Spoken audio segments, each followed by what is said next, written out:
Have you ever thought to yourself that the Bible is too difficult to understand?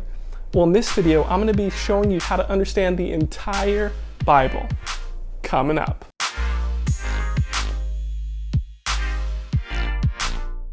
Hey everyone, my name is Eric Manjarrez, and I am a Bible teacher. I'm an executive pastor at the Reborn Church, and I'm currently pursuing my Master of Divinity at Phoenix Seminary.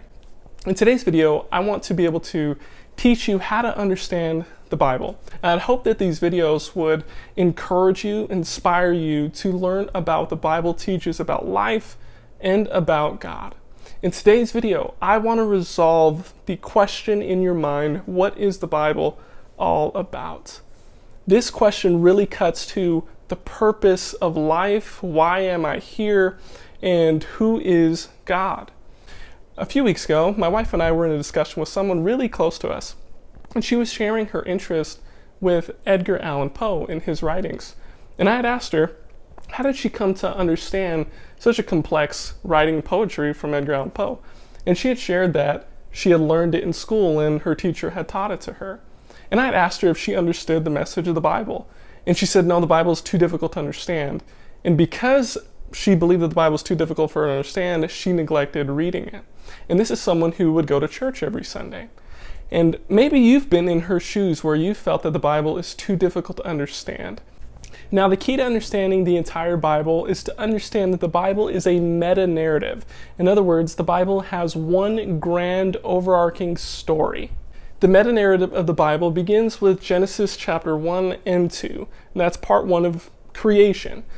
God creates the entire world and everything in it. And the pinnacle of God's creation is creating man and woman in His image.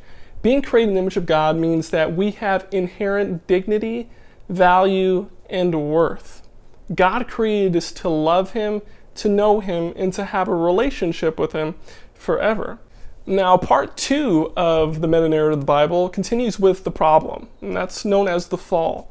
In Genesis chapter 3, the man decides to disobey God. Once there is a perfect relationship, perfect harmony and obedience between God and His creation, but the man decides to disobey and brings about sin to the entire world. And now everybody desires to sin against God. Romans 5:12 says, because of that one man's sin, now we all have sinned. And we all desire to sin. And you may be asking, well, what is sin in the first place? Well, 1 John chapter 3, verse 4 teaches us that sin is the transgression of God's law. In other words, sin basically is disobeying what God has commanded. You and I have been given an instruction of how we ought to live our lives according to the Bible. And we have decided to disobey that and live our own life autonomously, independently of God, not depending upon Him, not listening to Him. And we all willfully want to disobey God. And that's what sin is.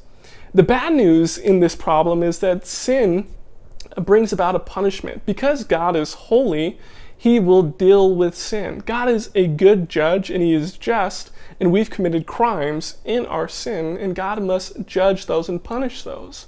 In Romans chapter 6, verse 23, that teaches us that the wages of sin is death. And there's this physical death reality that sin has brought about, but also there's this spiritual death.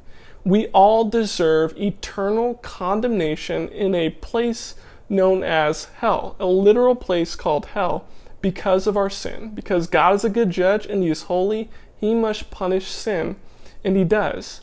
But there is a solution to this problem of our sin. In part 3 of the meta-narrative of the Bible, we have the solution to the problem. We can be rescued, we can be reconciled back to God, we don't have to be separated from God eternally when we die. The good news is in this part number 3, about Jesus' redemption. God becomes a man to rescue sinners from their sin. Jesus Christ.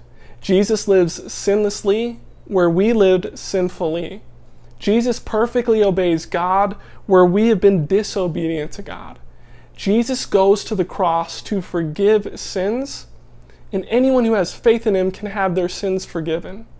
Jesus goes to the cross to satisfy God's justice and wrath on sin so that you don't have to experience the wrath and eternal separation in hell away from God.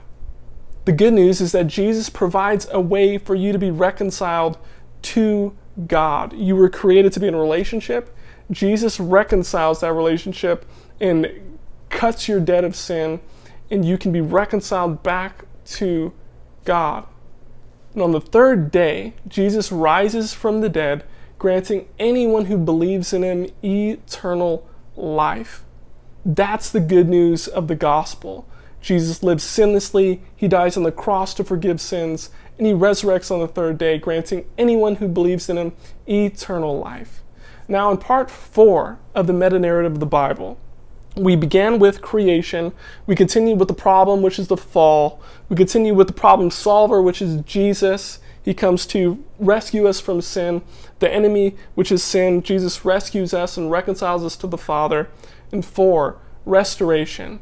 This earth that you see that's broken and sinful, one day God will restore this earth. He will make all things new. He will purge the world of sin. Jesus will return and be the King here on earth.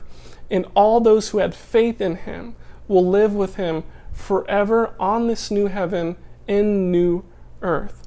And our hope is that you would come and be at that place with Jesus and with his people. And my hope is that you would be there with me. And everyone who has faith in Jesus, we will be together forever with God. And so the Bible is about those 4 parts: creation, the fall and sin, redemption, Jesus rescuing from sin, and 4, God purging the world of sin and being with his people forever. Now you know what the whole Bible is all about. Now you can go through life telling people the message of the Bible. Now, if you found this video helpful, go ahead and hit the like button and subscribe. I'll see you next time.